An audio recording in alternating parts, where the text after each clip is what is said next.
Ya, entonces,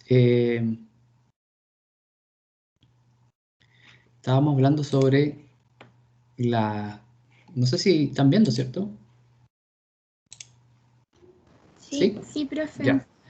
Entonces, bueno, estábamos hablando sobre, ¿cierto? El hongo, ¿cierto? Las enzimas que se producen. Acuérdense que las enzimas se producen al medio extracelular. Por lo tanto, nuevamente decirles que yo no necesito trabajar con el material biológico en ese caso, ¿cierto?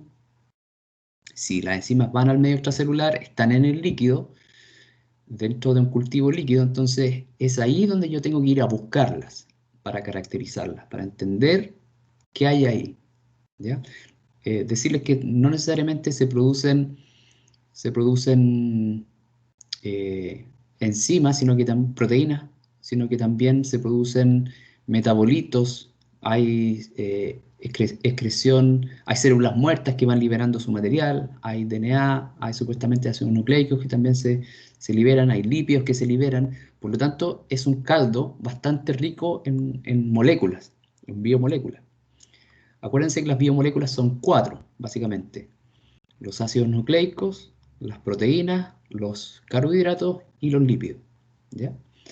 Entonces, todos esos materiales se van liberando. Algunos tienen importancia con respecto a la degradación, otros tienen importancia con respecto a la comunicación, otros son materiales de desecho.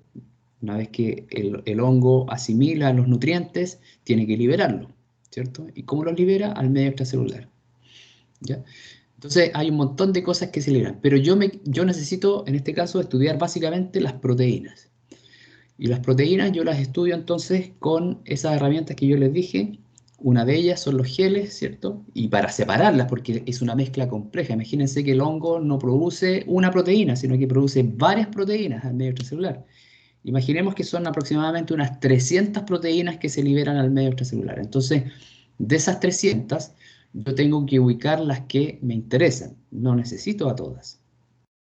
Hay herramientas, como se denomina ahora, de estudio masivo de fracciones, que se denominan técnicas ómicas.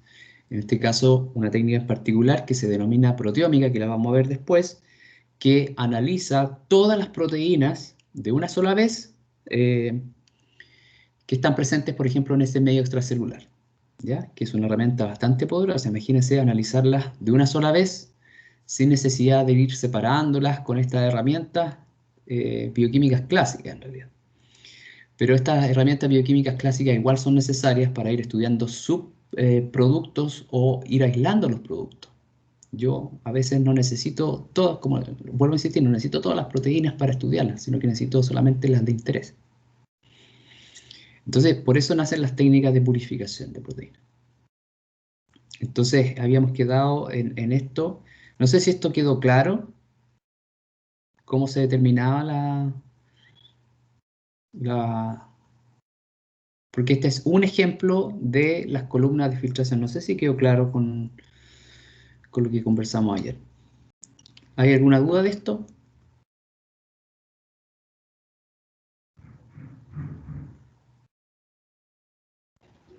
No, profe. ¿Alguien que no le haya quedado claro? ¿A qué significaban esos cerritos? Profe, a mí no me quedó claro. ¿Me lo podría explicar? Pero en específico, ¿qué no tiene claro? Eh, ¿Cómo ocurría eso, esa subida de...? Ya, estas subidas, ¿cierto? Acá abajo tienen las fracciones. ¿Se acuerdan que yo les mostré un video en la cual había una persona que iba recolectando las fracciones que eluían de esa columna? Eso corresponde a las fracciones, que son los tubitos que se recogen, que por lo general tienen un volumen constante, por ejemplo, un ml. Y estos números que están acá, del 1 al 169 o al 170, representan el número de fracciones que yo voy recolectando, no el volumen, el número de fracciones, ¿ya? Fracción 1 a la fracción 170, o el tubo 1 al tubo 170. Entonces, a medida que va saliendo esa gotita de la columna, ¿cierto? Yo tengo que recogerla en ese tubo, ¿ya? Después se llena el primer tubo del ml hasta aforo de 1 ml y tengo que continuar con el otro. Tubo 2, nuevamente se afora hasta 1 ml. Tubo 3 llega nuevamente al ml. Y así en adelante voy recogiendo todas las fracciones. Pero esos tubos que están ahí tienen un líquido transparente que por lo general es un buffer, ¿ya? Es un amortiguador. Y ese amortiguador yo lo tengo que analizar, o esa muestra la tengo que analizar. Esa muestra contiene varias cosas adentro, varias proteínas separadas, porque yo las pasé por la columna. Acuérdense que la columna tiene una función de separar las proteínas. Entonces, si yo pongo inicialmente en esa columna 300 proteínas, cuando van migrando las proteínas por esa columna, van interactuando con la resina, con la fase móvil, y por lo tanto se van separando. Ya no son 300, o sea, siguen siendo en total 300, pero van a salir, están sujetas a este fenómeno de separación, por lo tanto, se van a ir separando en todas esas fracciones de la 1 a la 170. Voy a tener representadas o distribuidas, más bien, todas esas 300 proteínas, según el tipo de columna. Hay una columna que se llama columna de exclusión molecular, que separa por tamaño. Hay otra columna, como en este caso, de intercambio catiónico, vale decir, las moléculas, las proteínas, tienen carga. Si el buffer o el amortiguador que yo estoy ocupando, tiene un pH determinado, eso hace que las proteínas que están presentes en ese amortiguador tengan cierta distribución de carga, que va a estar dependiente de ese buffer o del pH de ese buffer, ¿ya? Entonces, las proteínas van a tener ciertos grupos. Acuérdense que las proteínas están hechas de aminoácidos, los aminoácidos tienen cierta carga. No todos, pero hay algunos aminoácidos que tienen carga. Esa carga de esos aminoácidos puede variar con el pH del amortiguador. Y esa propiedad me permite que esa proteína pueda interactuar en base a interacciones iónicas con la resina, que también está cargada. Tiene grupos que tienen carga a ese pH. Entonces, en este caso, la columna se denomina carboximetilcelulosa. El núcleo de la core de esa resina es celulosa, y que tiene grupos de tipo carboximetil. Carboxi significa que están cargados negativamente, ¿ya? A cierto pH. Por lo tanto, negativo, la resina tiene carga negativa, por lo tanto va a unir a las proteínas que tengan carga positiva a ese pH, ¿ya? Si las moléculas, las proteínas tienen cargas negativas, van a pasar de largo, van a empezar a huir primero, ¿ya? Porque no están interactuando con la resina, por lo tanto se ven afectadas por la fluidez entonces de la fase móvil. Se ven arrastradas entonces por esa columna, dejando atrás, interactuando a las proteínas que están cargadas positivamente, y están interactuando con la resina, ¿ya? Entonces,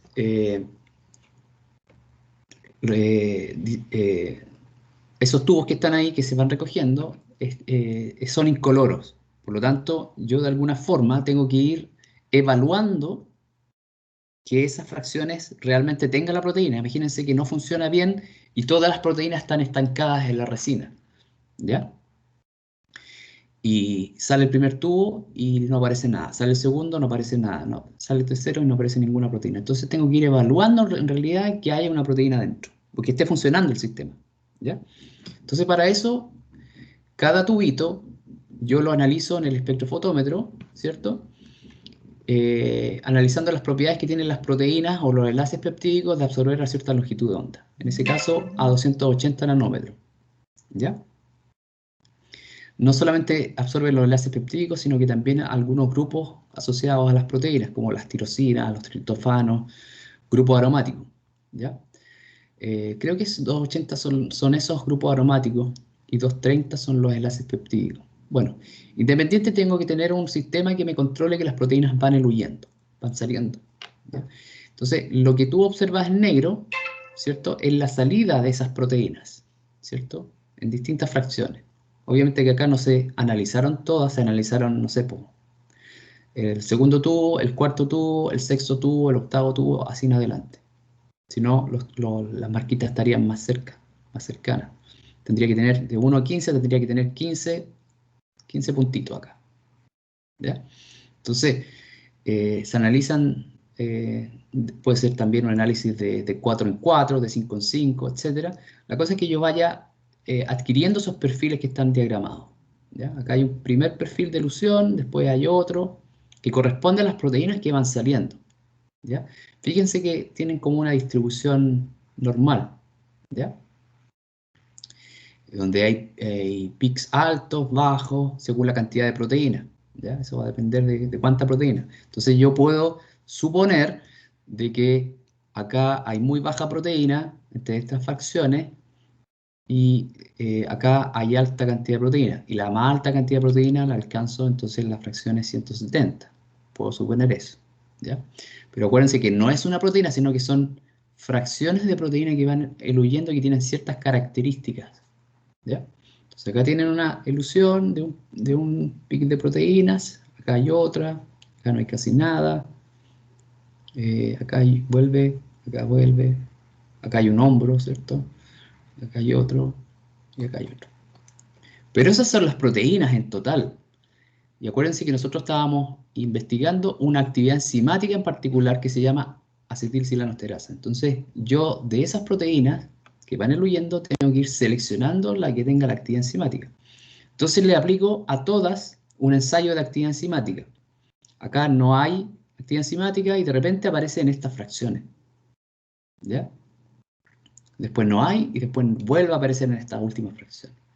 Entonces hay dos pics de actividades enzimáticas. Eso es solamente lo que puedo concluir, que hay dos pics de actividades enzimáticas. No puedo decir o saber cuánta proteína es responsable de esa actividad enzimática.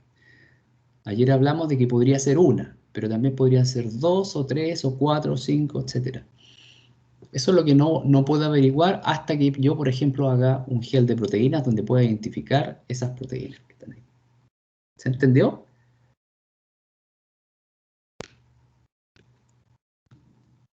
¿Se entendió?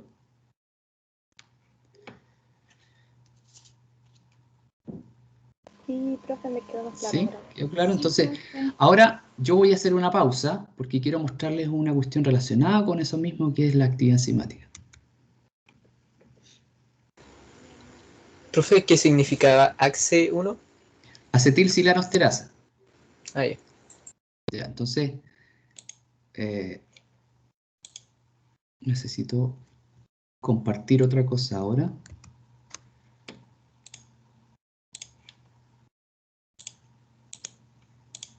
Dejo de compartir y muestro esto.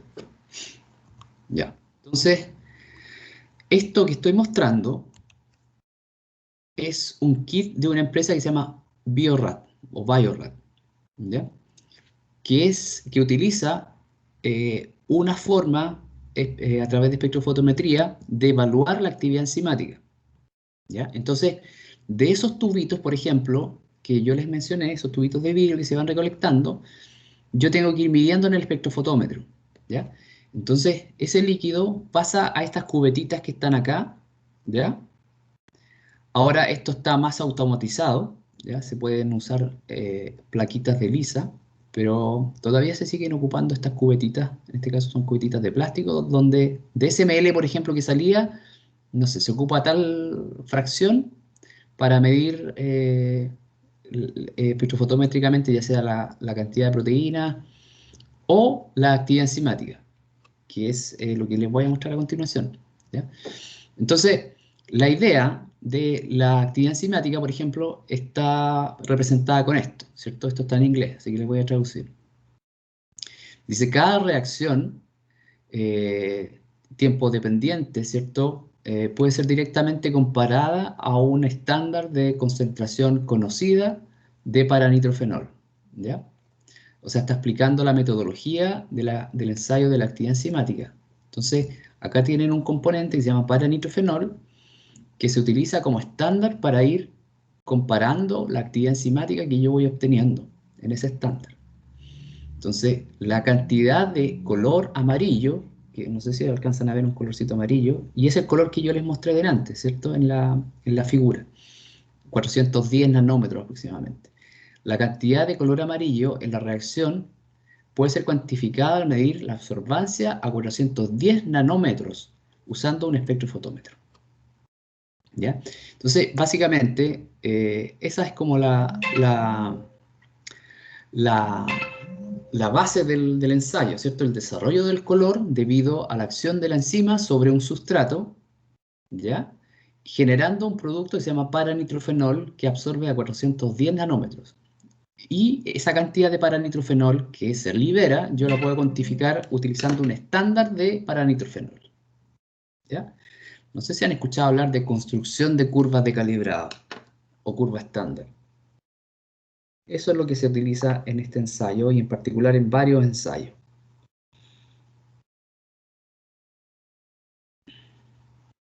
¿Tienen alguna consulta por el momento?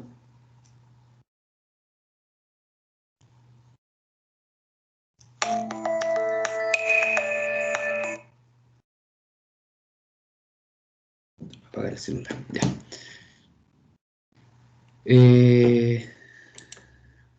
Entonces, acá está el ensayo, básicamente, como es, ¿cierto? Acá ustedes tienen la enzima, ¿cierto?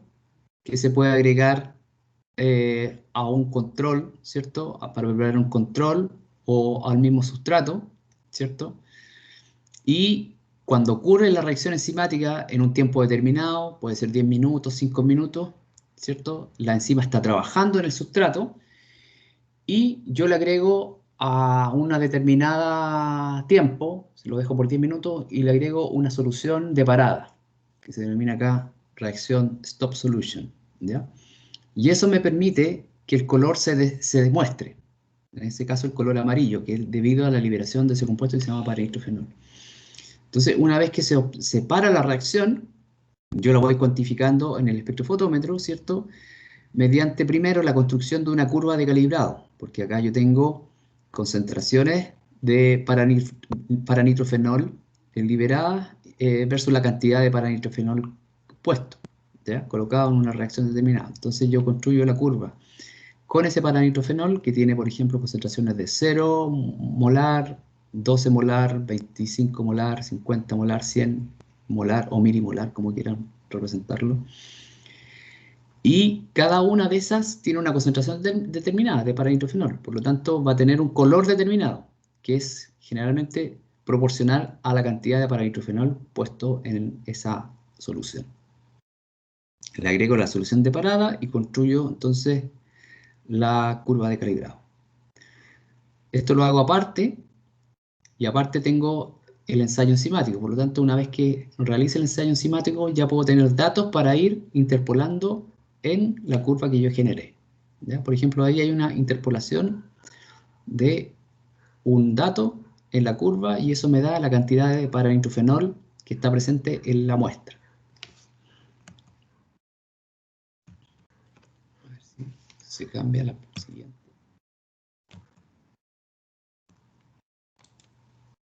Ya, esto es básicamente lo mismo. Acá está puesta, por ejemplo, la curva de paranitrofenol, ¿cierto?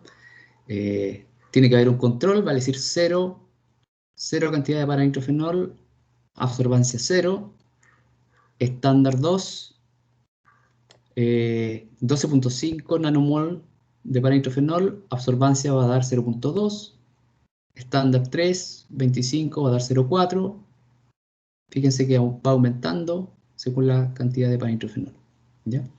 Y construyo la curva, ahí tienen una curva calibrada, curva estándar.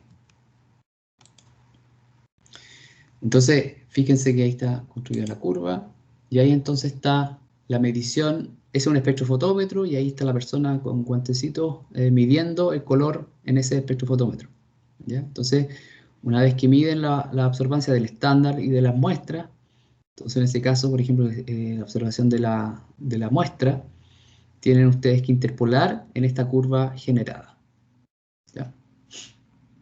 Y ahí obtienen la concentración de paranitrofenol. Ahí tienen una interpolación de un dato, ¿cierto?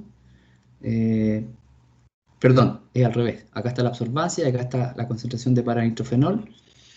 Si la muestra de la enzima imagínense la fracción, tomaron una fracción de eso que recolectaron, fracción 5, por ejemplo. Midieron la absorbancia, hicieron el ensayo, les dio 0,5, van a la curva y eso corresponde a 40 y algo de paranitrófenol, 42, 43 de paranitrófenol. ¿Ya? Entonces, esta curva tiene una ecuación de curva, ¿ya? Y con esa ecuación de curva ustedes pueden poner este dato y van a obtener directamente entonces la concentración de paranitrófenol. Pero sí, la idea es que esta curva sea lineal y tenga una buena... se genera una buena curva porque a veces hay zonas en las cuales esto se achata, ¿cierto? Y ya no se puede realizar el ensayo porque ya no es dependiente de la concentración en esa zona. Tiene que haber una dependencia lineal, entonces, con respecto a la concentración. Bueno, así ustedes pueden ir calculando las velocidades, etcétera, y todo lo relacionado. Pueden hacer experimentos con respecto a qué pasa si yo modifico el pH de la reacción, porque, por ejemplo, esta reacción se hace a pH 7. Entonces, ¿qué pasa si yo quiero estudiar, una vez que tenga obviamente la enzima pura? ¿Qué pasa si esta reacción, si la enzima trabaja a pH 2? ¿Qué pasa con la absorbancia? ¿Cambia o no cambia? ¿Qué pasa si lo hago a pH 5? ¿Cambia o no cambia? ¿Qué pasa si lo hago a pH 9? Entonces voy estudiando el comportamiento de la enzima con respecto al pH. Puedo hacer cambios en la temperatura. El ensayo generalmente se hace a 30 grados Celsius, a temperatura ambiente. Bueno, ¿qué pasa si lo pongo a 50 grados? ¿Qué pasa si lo pongo a 20 grados? Entonces voy estudiando la dependencia con respecto a la temperatura. Puedo ir variando la concentración de sustrato que yo utilizo en el ensayo. Si utilizo una concentración de 10 milimolar, puedo cambiarlo a 50, a 100, etc. Entonces voy estudiando la dependencia de sustrato. Puedo cambiar el sustrato, ¿ya? Puedo hacerlo variar para ver si hay una dependencia con respecto al sustrato, con respecto a la especificidad del sustrato, ¿ya? Puedo variar la concentración de enzima. Puedo ocupar 100 microlitros de lo que sale de ese fluido, pero puedo ocupar 200 microlitros, puedo ocupar 300, vale decir, puedo ocupar más enzima. Entonces puedo también hacer esos experimentos, ¿ya? Condiciones que afectan la velocidad de la reacción. Las enzimas, acuérdense que tienen una velocidad de reacción, ¿ya? Entonces puedo ir, con estos ensayos puedo ir determinando esos parámetros. Por ejemplo, ahí hay un efecto del pH en la velocidad inicial. Acá tienen graficado la velocidad de paranitrófenol producido versus el pH. Fíjense que hay una dependencia. Es más alta la velocidad, por ejemplo, a pH 5 que a pH 6 que a pH 9. 8, entre 8 y 9. ¿Ya? Entonces, bueno, ¿para qué sirve esto? Eso se los va a explicar el profesor Morales, ¿ya? Que es la producción de biocombustible. No puedo ver atrás qué pasa.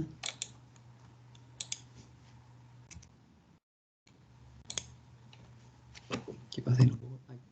Entonces, la idea entonces es que yo a partir de las enzimas y de las actividades enzimáticas, yo voy obteniendo esas enzimas que son necesarias en un proceso, por ejemplo, de producción de etanol. El etanol es un biocombustible, ¿ya? A partir de residuos celulósicos, ¿ya? Pero entonces yo necesito las enzimas que producen los hongos, pero también necesito algo que tome esos carbohidratos y los produzca, y se produzca, por ejemplo, una molécula de etanol, que no lo hace necesariamente el hongo, lo hace una combinación entre el hongo o las enzimas del hongo y otro organismo que se llama Saccharomyces cerevisiae, que es la levadura del pan, la levadura del vino, ¿ya? Entre otros microorganismos también. Entonces, es el biocombustible etanol el que me interesa entonces como producto a partir de la biomasa que tenga este tipo de residuos celulósicos o hemicelulósicos o la lignina, por ejemplo, ¿ya? Por eso es tan importante el estudio de esta enzima.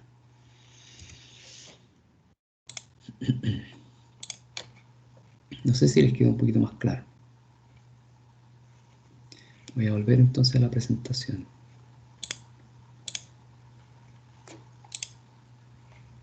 Entonces ya saben ya saben de dónde viene eso, la actividad enzimática. Y también la medición de proteínas, porque es básicamente muy similar. A través de la medición de proteínas se hace no requiere nada. Básicamente tú tomas el tubo y lo metes al espectrofotómetro. Pero la actividad enzimática requiere entonces que tú incubes la enzima con ese sustrato que va a producir el color. ¿Ya? Y la producción de la elaboración de los estándares, etcétera. Y todos esos datos. Ya, entonces, ahí están todos los pasos necesarios. Por ejemplo, varias columnas de distinta naturaleza, de distinta función, para de esas 300 proteínas, por ejemplo, que yo les estaba mencionando, obtener la que me interesa, que está ahí. Esa bandita sola, mediante, esta es una visualización de esa proteína, o de las proteínas, en este caso del estándar, utilizando una electroforesis en geles de proteína. ¿Ya? Entonces, la idea es que ese cultivo que es complejo de 300 proteínas, que son 300 proteínas en ese 6 litros de cultivo, se reduzca a un volumen mínimo para ir pasándolo por esas distintas instancias, hasta finalmente obtener una proteína pura. Entonces, fíjense que tiene aproximadamente, número 1, según este gel de proteínas, acá se cargó un estándar y acá se cargó la muestra que sale del cromatoenfoque, de la última columna. Entonces, veo una sola banda.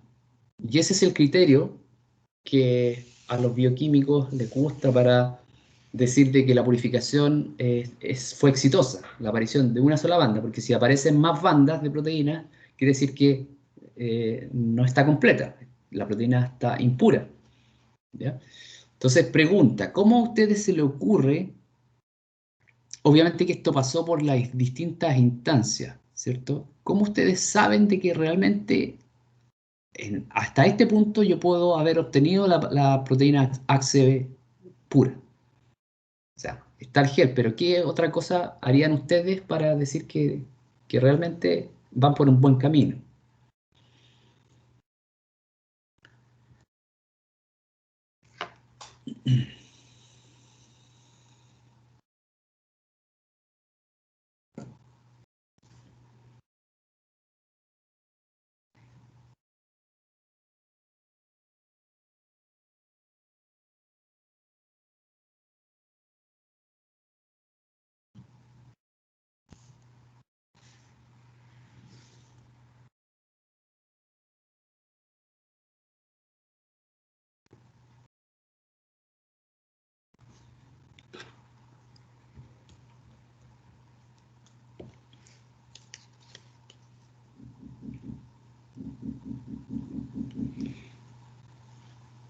Pero esto no se notaría con la concentración.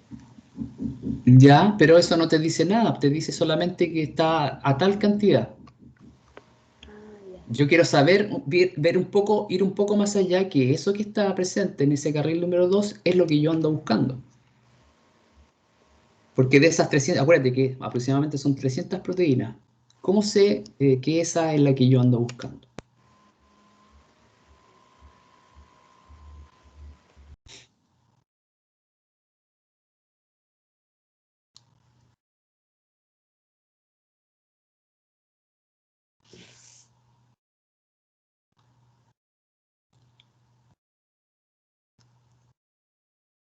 La concentración de proteínas me dice cuánta cantidad hay en un determinado volumen, solamente eso.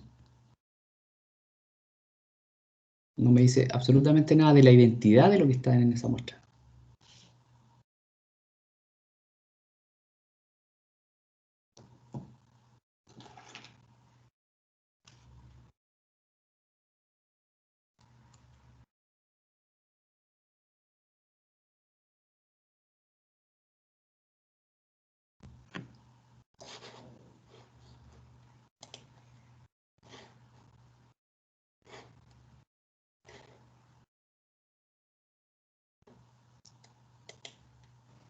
Profesor, ¿cómo fue Diga, la pregunta? yo quiero saber qué cosa me podría iluminar un poco más para saber de que yo ando buscando la proteína que me interesa. Necesito otra herramienta más. Tengo esa muestra que está ahí y listo, tengo una banda nomás, una banda de proteínas, pero aquí hay 300 proteínas que yo supuestamente podría estar analizando también.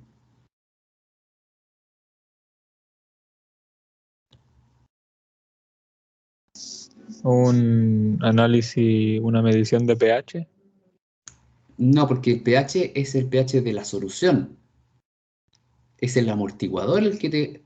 bueno, el amortiguador y sus biomoléculas las que producen una medición de pH, pero no te dice absolutamente nada del pH. Sobre la identidad de la muestra. Un análisis de las cargas, ¿no? Tampoco. ¿Es una cueca? ¿Qué otra cosa? Necesito algo que me diga que realmente yo ando buscando una actividad, una enzima, porque puede ser una proteína en particular. Acuérdense que yo les dije que las proteínas se dividen en familias, ¿cierto? En grupos, según lo que hacen. Y muchas proteínas no son enzimas. Pueden ser transportadores, pueden ser proteínas de señalización, proteínas de membrana, que están presentes en el medio extracelular. Quizás agregar un sustrato y ver si es que este sustrato se degrada por efecto de la enzima. Claro, por ahí, ¿cierto? Podría utilizar el mismo ensayo que yo les mencioné delante, ¿cierto? De la producción de color. Para que me diga que esa fracción que yo... Imagínense que es un tubito solamente de esas 179 fracciones que se recolectaron que tiene la proteína. Entonces, yo tengo que tomar una fracción de eso y ir averiguando con algún ensayo que me permita decir, ah, mira, lo que esa banda tiene esta actividad enzimática. La tengo que probar, pues tengo que probar su actividad enzimática. Entonces, la puedo probar con la actividad que yo les mencioné, pero también pueden haber ensayos más específicos con respecto a esta enzima en particular. ¿Ya? Entonces, tengo que ir probando su actividad enzimática. ¿Qué otra cosa se le ocurre que podría hacer para identificarla?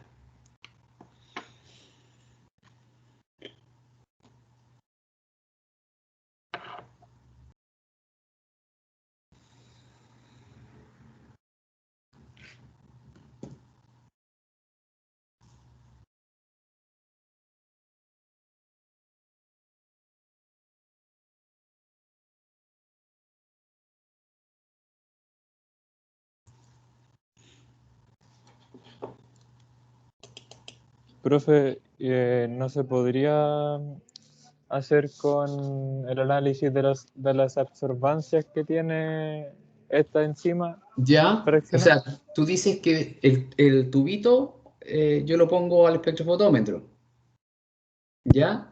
¿Y qué te va a decir el espectrofotómetro? ¿Qué te podría decir el espectrofotómetro? Imagínate. Ahí me perdí, profe. No me acuerdo para qué Es lo sirve. mismo que está acá, po. Lo mismo que yo le hemos... Oye, no sé por qué se queda pegado. La imagen que está ahí en la diapo. Claro, claro, muy similar. Te van a mostrar algunos pics de absorbancia si lo analiza a distintas longitudes de onda, pero básicamente te va a mostrar de que hay proteína. Te va a decir de que hay proteína. Te va a dar un valor, por ejemplo.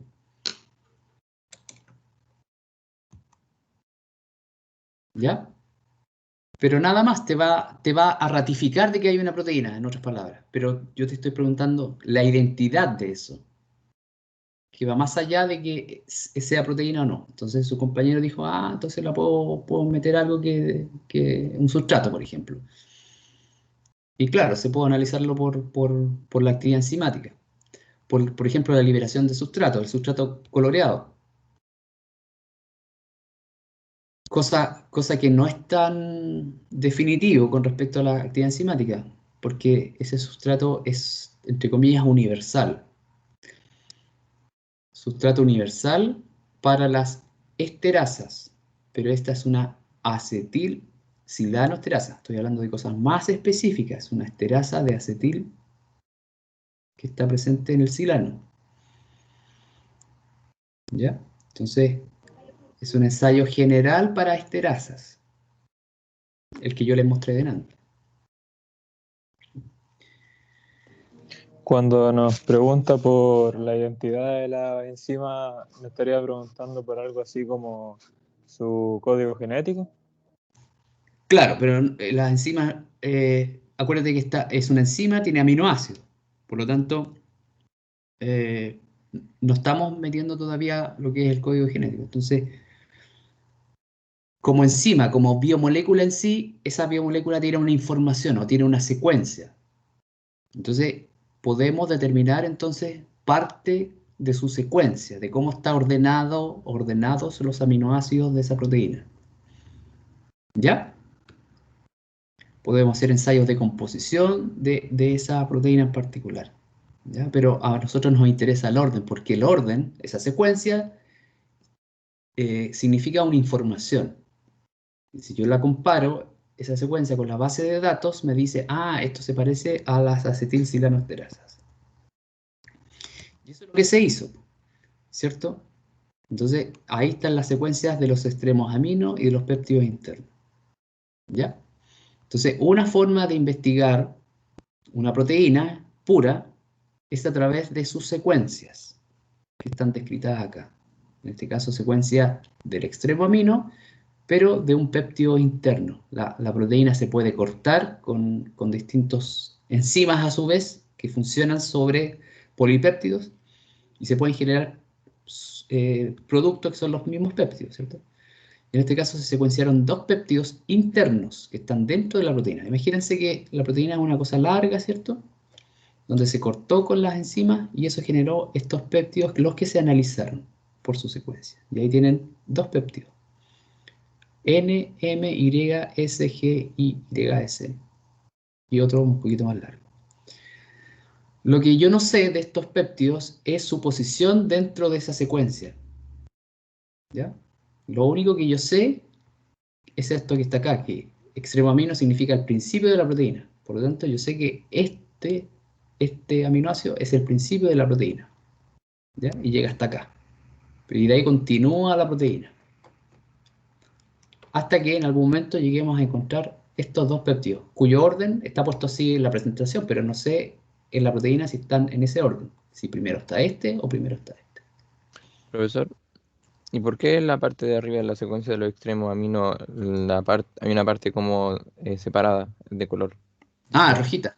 Buena Sí. pregunta. Esa secuencia rojita, las proteínas cuando tienen que salir al medio extracelular, no salen, imagínate que las proteínas están en compartimentos, están en el citoplasma, están en la membrana, en otro compartimento, están en el medio extracelular, están los organelos, acuérdate que esto es un eucariota, por lo tanto tiene organelos como mitocondria y otros tipos de organelos. Las proteínas se destinan a esos compartimentos no al azar, sino que tienen una información y esa información por lo general se denomina péptido señal. Péptido señal que hace que la proteína se destine a su destino final. ¿Ya? En este caso, esa información que está acá en rojito es una secuencia que se llama péptido señal para proteínas secretadas. ¿Ya? Entonces, se produce la proteína en el ribosoma, ¿ya? Total, con toda la información, y llega un momento en el cual esa proteína tiene que ir a alguna parte. Tiene que ir al núcleo, tiene que ir a la mitocondria, o se queda en el citoplasma, o se queda en la membrana, o se va para afuera. Entonces hay un sistema que reconoce a esa proteína, y en particular a este péptido, y dice, esta chiquilla se tiene que ir para afuera. ¿Ya? Entonces, reconoce esta zona, que está en rojito, y la corta. Corta entre la N y la L. ¿Ya? Y sale hacia afuera sin ese péptido señal. Por lo tanto, queda determinado un aminoácido en particular. ¿Ya? Eso es como para codificar el aminoácido, entonces esa secuencia. Es una información post-traduccional, o sea, quiere decir que es después de la traducción que hace que las proteínas se destinen a distintas posiciones. ¿Ya? A distintos compartimentos.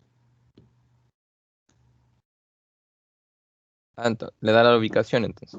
Sí, la ubicación Ah, final. ya. Ya. Entonces, yo voy a avanzar un poquito para ir mostrándote con respecto a esa pregunta que tú hiciste. Entonces, espérenme, es que no estoy presentando el PDF. O sea, estoy presentando el PDF, no estoy presentando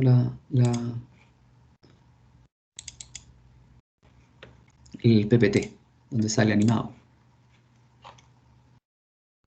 Entonces, voy a volver al...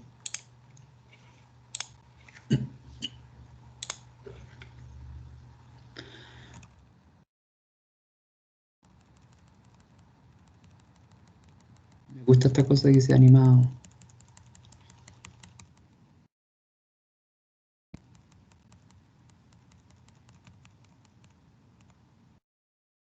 Entonces, esto es el resultado final, estoy como adelantando. Entonces, tú tienes un gen que está en el DNA del hongo, ¿cierto? Cuya información es esta que está acá. ATG, primer codón, después viene el segundo codón, etc. Acuérdense que los codones codifican para los aminoácidos, de 3 en 3. Hay un codón de inicio y hay un codón de término. ATG, TAG. Uno de los 3 codones de término es TAG. Y esta secuencia nucleotídica, que tiene 1278 nucleótidos, ¿cierto? En este caso tiene secuencias en mayúscula y en minúscula. Las secuencias en mayúscula se denominan exones, ¿ya? Y acá tienen un exón, después viene otro exón, y después viene otro exón. Interrumpidos con intrones, que son secuencias que no son codificantes, ¿ya? Que están en minúscula. Para decir, tiene 2 intrones. 1 y 2. Profe, ¿Sí? disculpe, ¿puede repetir el nombre, por favor? ¿El de mayúscula? Exón con E, intrón con I latina. Exón, intrón. EXON-INTRON. Exón, intrón. Exón son las Muchas secuencias gracias. Exón son las secuencias codificantes, intrón las secuencias que no codifican. Este es el gen, pero cuando se sintetiza el mensajero, esta información se borra y este nucleótido, la T, se junta con el siguiente nucleótido que es la G, en el mRNA. Por lo tanto, se genera un mRNA maduro que va a contener la información final y los codones necesarios finales para la producción de la proteína en el ribosoma. ¿Ya? Es esta solamente la información del DNA, información estática. ¿Ya? Entonces, ahí ustedes tienen información de 1278 nucleótidos. ¿Ya? El cDNA, que es el DNA complementario, es de 1149. ¿Por qué? Porque se han borrado los 2 intrones que están acá. Acuérdense que el cDNA viene a partir del RNA mensajero, que pasa a cDNA por la técnica que yo les mencioné ayer. Es una técnica de RT-PCR o de transcripción inversa para producir el cDNA. ¿Ya? Entonces, la información del cDNA es la misma información del gen, excepto los intrones. Entonces, ese cDNA contiene toda la información y nos puede decir, porque ya tengo, si ya lo tengo secuenciado esto, tengo toda la información. Ahí tienen todos los nucleótidos. Cosa que yo no tenía antes. ¿Ya? Antes solamente tenía la secuencia de la proteína a través de técnicas bioquímicas. Cuando yo tengo la información nucleotídica, yo automáticamente, porque tengo los codones, este codón yo sé que es metionina, el otro yo sé que tiene otro aminoácido, codifica para otro, después el otro para otro, CTG para otro, etcétera, etcétera. Hay una tabla de uso codones, por lo tanto yo sé que estos codones codifican para eso. Entonces automáticamente tengo la secuencia aminoácidica. Por eso es la importancia de tener la secuencia de los genes a través de técnicas de PCR, de secuenciación o de genomas completos. ¿Ya? Entonces, automáticamente tengo la secuencia de la proteína. Ahí están los aminoácidos. Primero metionina, lisina, serina, leucina, serina, fenilalanina, serina, fenilalanina, leucina, valinina, treonina, leucina, fenilalanina, leucina, tirosina, leucina, etc. ¿Ya? Y una secuencia amino, ¿cierto? Y la secuencia carboxilo, serina, asparagina, cisteína, leucina. ¿Ya? Y los puedo contar, pues. Son 382. Lo otro que puedo hacer es 1149, dividido en 3, me sale 382. ¿Ya? 382 aminoácidos. Le tengo que descontar obviamente el TAG, que no es codificante, que es el codón de término. ¿Ya? Entonces hay 382 y un codón de término. ¿Qué es lo que dice ahora? Y esto cuando se obtuvo, entonces es modular en su estructura, ¿ya? Pero voy a volver un poquito más atrás para que ustedes sepan de dónde viene esa información, ¿ya? Entonces,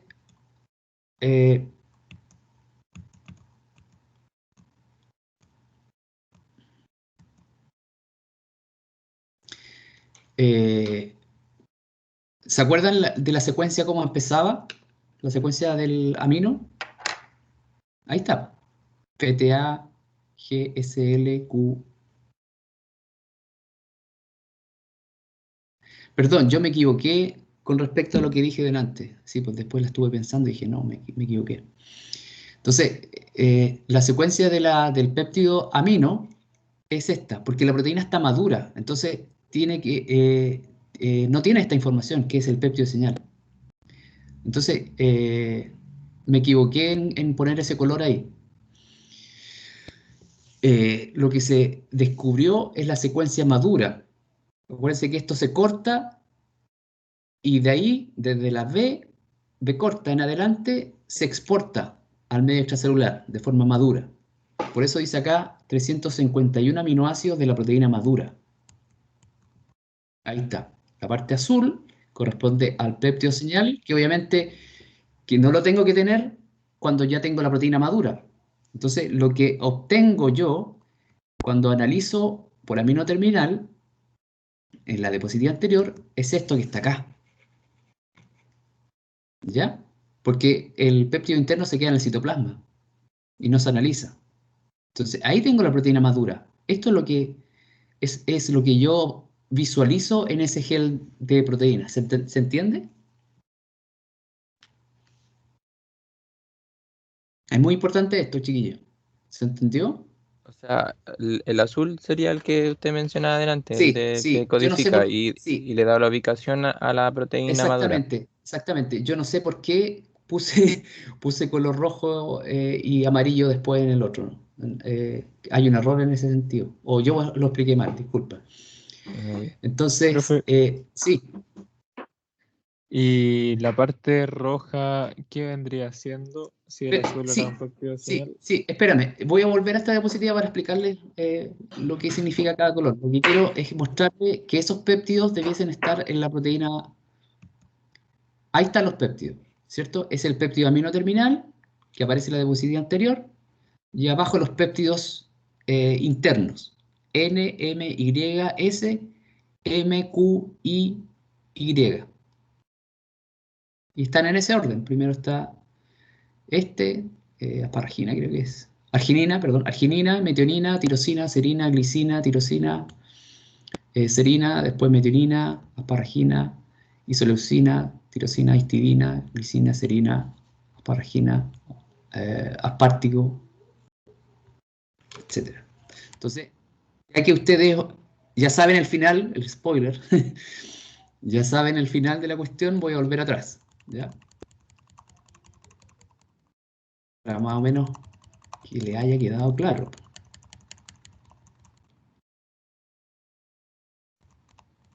Ahí está. Entonces, la proteína madura sin el péptido señal tiene un amino, sigue teniendo un extremo amino, porque la proteína no se desarmó. Todavía está con esos 351 aminoácidos, ¿cierto?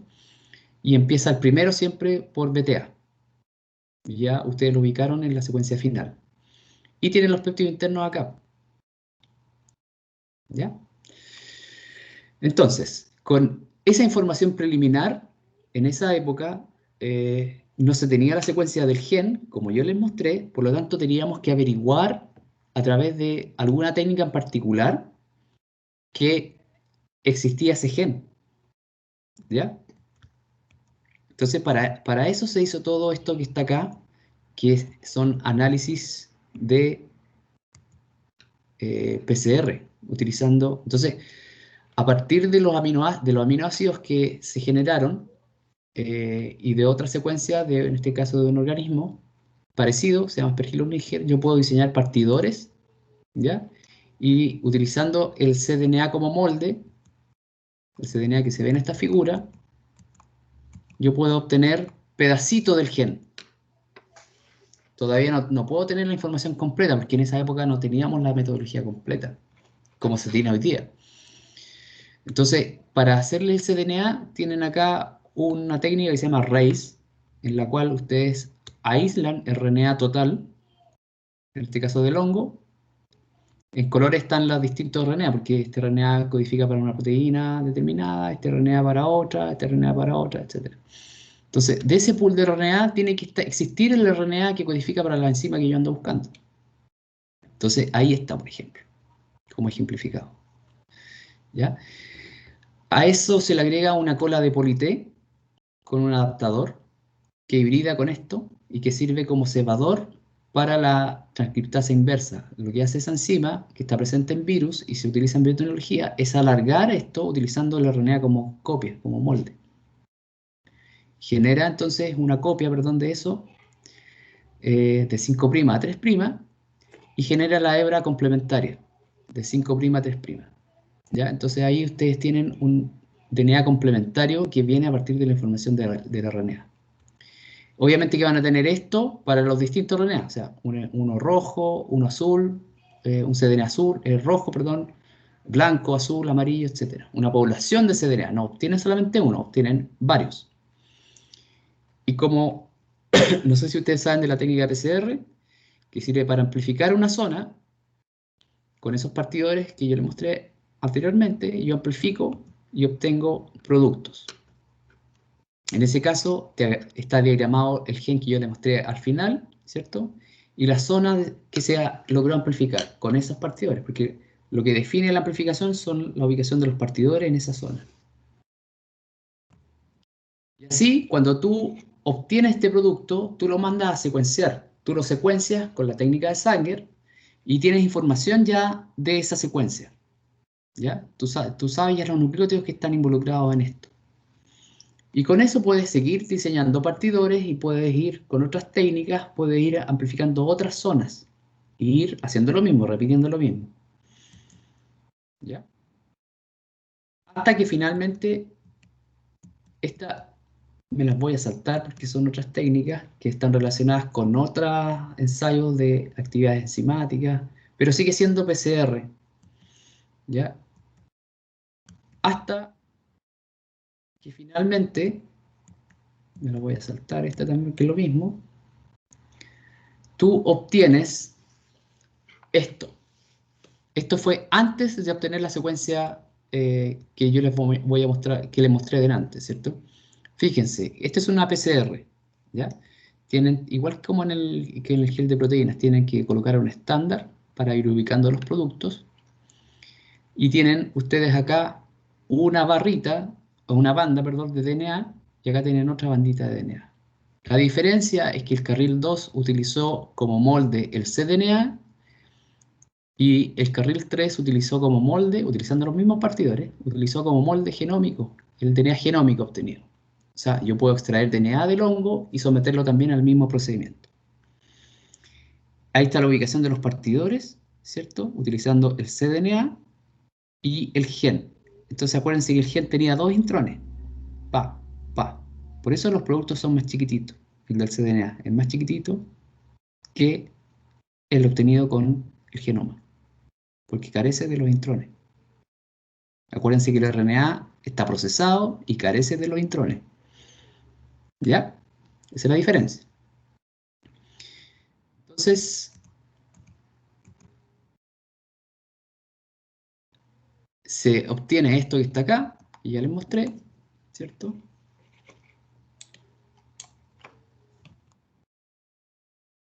Ahí está el gen con 1278 pares de base, si los intrones en 1149. ¿Qué pasó aquí? 382 aminoácidos, la proteína completa, incluyendo el péptido de señal, eso lo obtienes de la información del gen. Cuando le sacas el péptido de señal,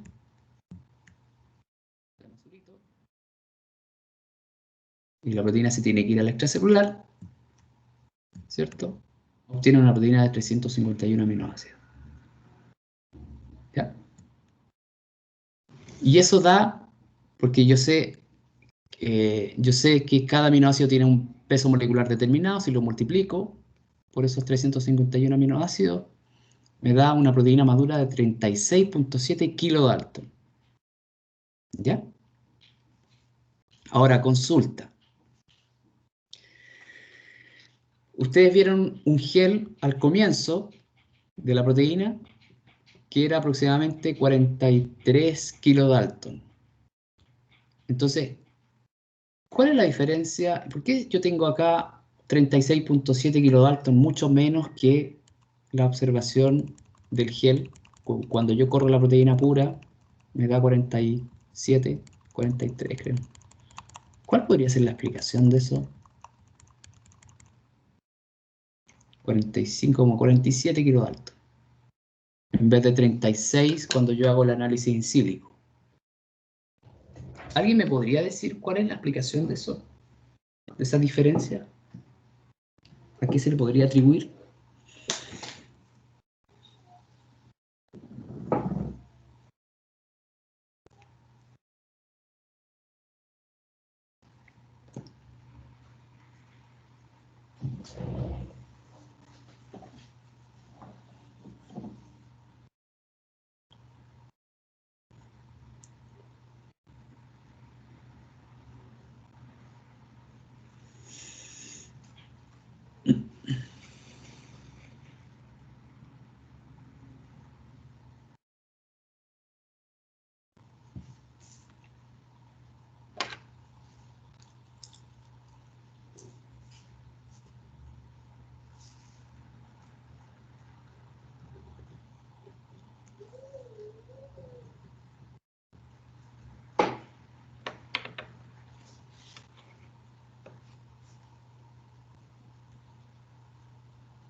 Profe, ¿no ¿Sí? puede ser cuando uno hace la transcripción inversa, cuando quiere sacarle DNA? ¿Sí? ¿No? ¿No podría ser por ese factor? No, Ah, ¿no? Ah, no. O sea, tú dices, lo que pasa es que esa información, ya tengo el genoma, ¿cierto? Ya tengo la información in sílico, entonces inmediatamente yo puedo traducir. Por lo tanto, lo que yo estoy observando es la información del genoma, no el cDNA. ah, ya. ¿Ya? No estoy secuenciando el cDNA, estoy secuenciando el genoma. O sea, sí, se obtuvo una secuencia de cDNA, disculpa, pero también se obtuvo una secuencia de genoma, pero lo que les presenté ahí es la secuencia del genoma. ¿Ya? Por lo tanto, la proteína madura, sin el péptido señal, sacándole ¿cómo se llama? Los intrones, es lo que está ahí, pues, son 36.7 kilodalton. Entonces, cuando yo corro un gel, debiese aparecer por acá, pues, en el 36. Pero aparece en el 47, como 10 kilos más. ¿Cuál es la diferencia? Subió de peso. La diferencia estaría en que como se secuencia con los intrones, la cadena, o sea, la secuencia sería más larga. No, pues la secuencia del... Acuérdate que los intrones no son codificantes. Eso se va en el RNA, ¿cierto? Pero sigue estando la misma información.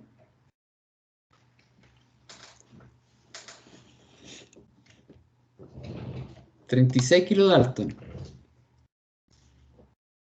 Pero aparece en 46. Como que subió de peso por algo. ¿Qué puede ser ese algo?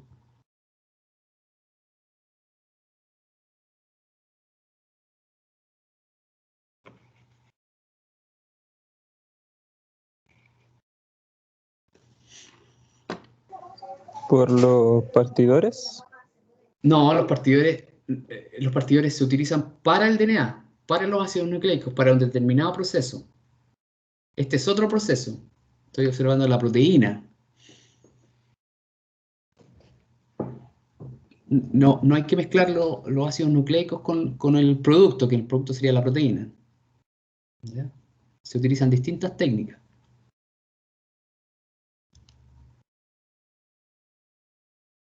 Para analizar el DNA, electroforesis de agarosa, en geles de agarosa, para analizar proteína, electroforesis en gel de proteína, en SDSPH, en geles de poliacrilamida, perdón.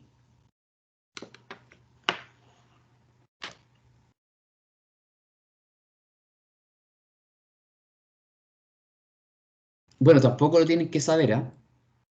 Pero las proteínas, cuando salen afuera, yo les mencioné que ocurría un fenómeno de corte de la secuencia señal, ¿ya? Pero aparte, cuando pasa por ciertos organelos, las proteínas eucariontes, del organismo eucariontes, son modificadas post-traduccionalmente. Modificación, acuérdense de ese término, modificación post-traduccional. Y ahora está muy de moda el efecto que tienen esas modificaciones post-traduccionales en la función de las proteínas. ¿Ya? Entonces, la proteína, aparte de ese corte que se realiza, se le agregan otras biomoléculas, que no necesariamente son proteínas, sino que son otro tipo de biomoléculas que se le agregan a ciertos residuos para algo, para ejercer algún tipo de señal o algún tipo de función específica determinada. En este caso, la proteína se le agregan carbohidratos. ¿Ya? Una serie de carbohidratos lo que hace aumentar su tamaño. ¿Ya? A 47. De 36 a 47. ¿Ya? Y eso solamente lo puedo observar a través de los geles. Pero, profe, ¿y eso ocurre dependiendo del medio en el que esté la proteína? En el citoplasma, específicamente en ciertos organelos que tienen enzimas para realizar ese proceso. El aparato de Golgi. Ahí se glicosilan las proteínas. Entonces, ahí tiene la proteína del 37. Y acá hay un alineamiento de esa misma secuencia que empieza de la proteína completa, con el péptido señal, junto con otros integrantes del mismo género o de organismos relacionados. Y fíjense que son muy parecidos. Lo que hace esto es alinear las secuencias y las deja todas juntitas, hay un programa que lo hace. Y fíjense que todos los aminoácidos están en bloque y se parecen mucho a algunos, ¿cierto? Acá hay aminoácidos de un tipo, acá hay otros aminoácidos del mismo tipo. Algunas secuencias no necesariamente son idénticas, ¿cierto? Y eso le da distinta numeración o distinto score, ¿ya? Distinta numeración, ¿ya? Y acá, por ejemplo, se alineó de la enzima nuestra, desde la metionina hasta el último residuo, ¿cierto? Tiene 100 aminoácidos, después la otra tiene, perdón, 310 aminoácidos aproximadamente. Y lo que está acá al final es el score, o el porcentaje de identidad, perdón, porcentaje de identidad, con 100% cuando es el alineamiento o la identidad consigo misma, ¿cierto? 100%, con la otra de otro organismo es 73%, 73%, y enzimas que básicamente son muy poco parecidas porque tienen porcentaje de identidad muy bajo, 41 o 38%. Lo que pueden hacer también cuando hacen estos tipos de ensayos de alineamiento es obtener algunas secuencias que son como consenso, que están necesarias en algunas actividades enzimáticas. Por ejemplo, serinas en el sitio catalítico, aspartico, histidina en el sitio catalítico. El sitio catalítico es el sitio que realiza el proceso enzimático. Y una N, que es un residuo de aminoácidos que sufre esa modificación post-traduccional, asparagina. Entonces, en ese residuo hay otras actividades enzimáticas en esos organelos que yo te dije que agregan esos carbohidratos. Pueden agregar carbohidratos, pueden agregar grupos fosfato. No sé si han escuchado de las quinasas en biología celular, las quinasas. Se le puede agregar lípidos, cofactores, coenzimos, etc.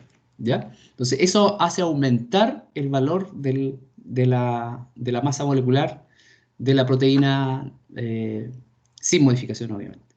¿Ya? Bueno, eso. Entonces, fíjense que la proteína es modular en su estructura, vale decir que tiene una zona roja que está involucrada en la actividad enzimática, tiene un linker, vale decir un conector que es rico en serina y treonina, y una secuencia amarilla que está relacionada con la unión al sustrato, en este caso celulosa.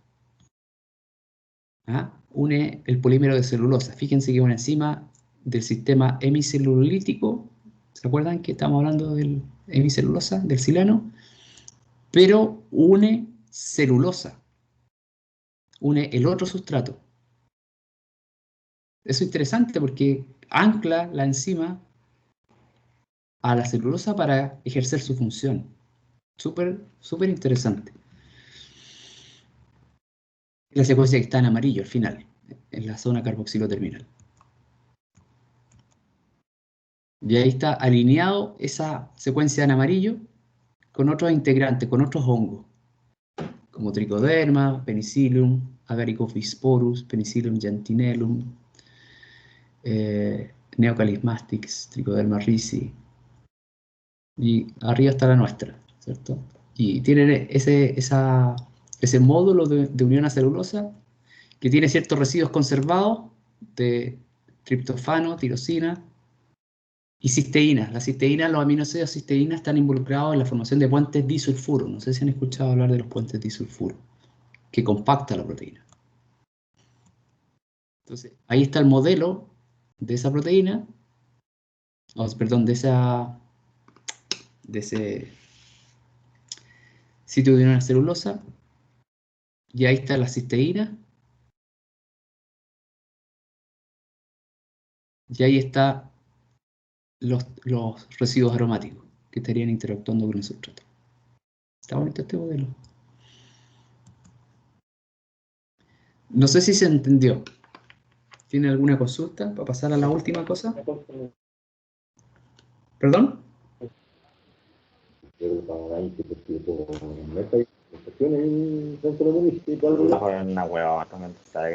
No. ¿Tiene alguna consulta?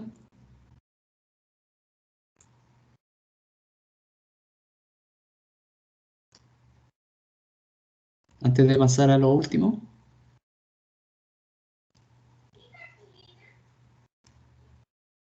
¿Quedó claro?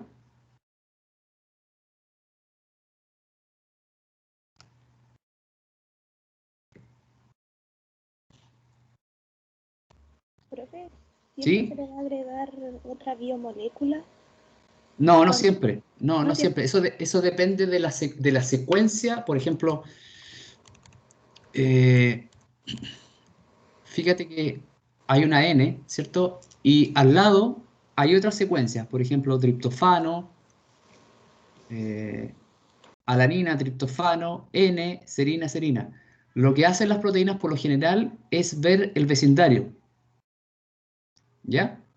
Una secuencia consenso, se denomina secuencia consenso, en la cual está ese residuo, entonces las enzimas analizan esa secuencia consenso y le agregan entonces esa modificación, ¿ya?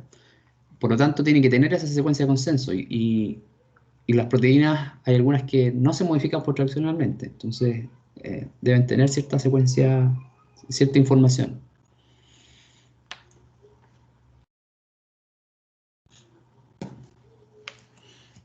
Entonces voy a pasar a la última.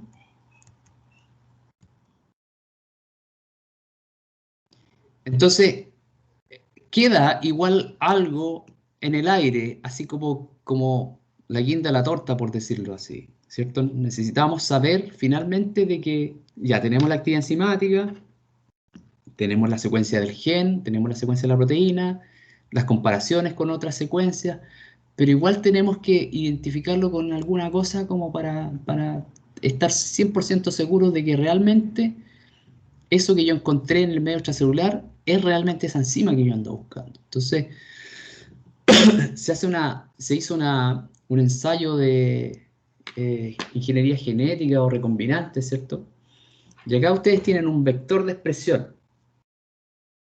¿Conocen los vectores o los plasmios?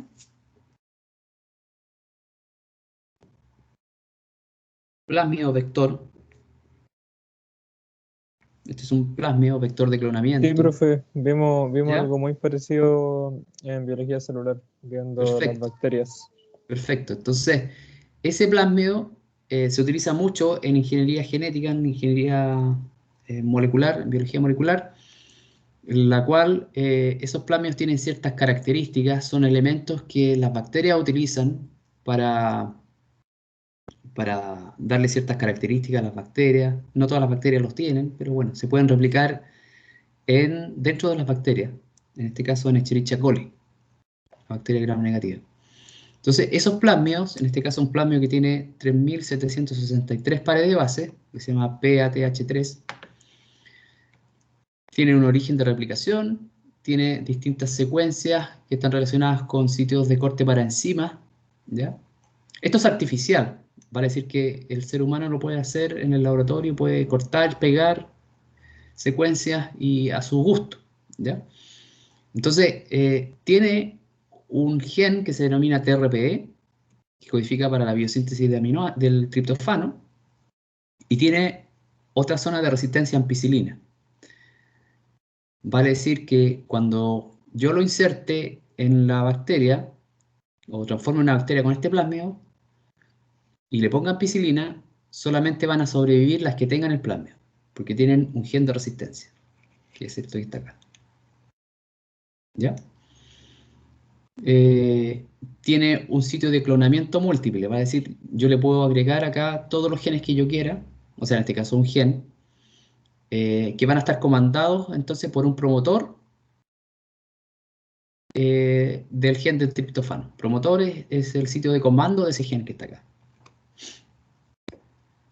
Entonces lo que se hizo, se tomó el cDNA, ¿cierto? Pueden tomar el gen también completo con los intrones e introducirlo acá, en este sitio. Por lo tanto, se va a generar un producto más grande, ¿ya?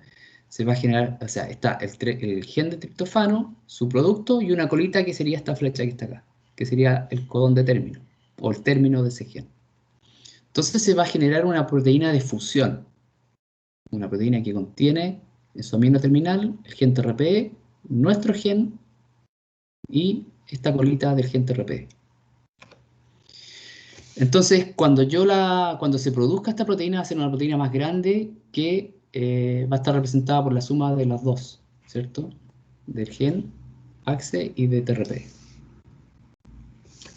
Y entonces, de alguna forma, lo otro que este plasmio es regulable, vale decir, es inducible.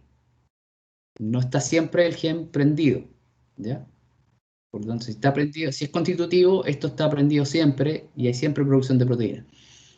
Pero si yo soy capaz de agregarle cosas o quitarle cosas a este sistema para ir controlando su expresión, por lo tanto, es regulable, según las condiciones que yo le dé. En este caso, es regulable por triptofano, porque está relacionado con la biosíntesis del triptofano. Entonces, si yo le quito el triptofano, el gen se prende. Si le agrego el triptofano, el gen se apaga. ¿Se entiende? Es al revés, ¿cierto? Porque está relacionado con la biosíntesis del triptofano y tiene una regulación negativa. Entonces, en presencia del triptofano, el gen o la vía biosintética en general se apaga. En ausencia, cuando le quita el triptofano, se prende, porque necesita producir triptofano. ¿Ya? Entonces, lo que se hizo es un famoso Western blot. No sé si conocen la técnica de Western blot. Se hace un gel de proteínas como se mostró delante, ¿cierto? Y sobre ese gel se transfiere esa información de ese gel, de esas proteínas, a una membrana, que sería una cosa blanca, como lo que está presente acá. Y para visualizar las proteínas, se le agregan anticuerpos que tienen distintas señales. Están marcados estos anticuerpos y con los distintos sustratos que se colocan, se genera una reacción, igual como la reacción enzimática de las proteínas. Y se genera un precipitado, me permite cuantificar en qué lugar se generó la proteína. O está presente la proteína, no se generó. Entonces, acá lamentablemente está desordenado, pero hay distintas condiciones. Está la cepa wild type, vale decir la Escherichia coli, sin nada. La Escherichia coli con el plasmio, en presencia de triptofano. La Escherichia coli con el plasmio, en ausencia de triptofano. La Escherichia coli con el plasmio y el gen, o sea, la proteína fusión, en presencia de triptofano y en ausencia de triptofano. Y el 6 es un estándar de masa molecular. Y fíjense que hay señal, el carril 6, en la última condición, perdón, el carril 5, en la condición que nosotros andamos buscando, ¿cierto? Se genera la proteína fusión solamente cuando hay ausencia de triptofano. Y está ahí. Y fíjense en la altura, 70 kilodalton, que corresponde a la proteína fusión, la proteína de triptofano más la que nosotros andamos buscando. Y los anticuerpos que se utilizaron son anticuerpos que se dirigen, así como hoy día está de moda los anticuerpos contra coronavirus, ¿cierto? Que genera el cuerpo humano una vez que se inyecta el coronavirus, ¿cierto? Se pueden generar anticuerpos contra cualquier tipo de proteína, en este caso anticuerpos contra esta enzima. Por lo tanto, la reacción es específica contra esa proteína y tenemos entonces señal utilizando un segundo anticuerpo que se une al anticuerpo primario. Ese es el famoso Western blot. Entonces, ahí están las conclusiones, ¿cierto?, del trabajo.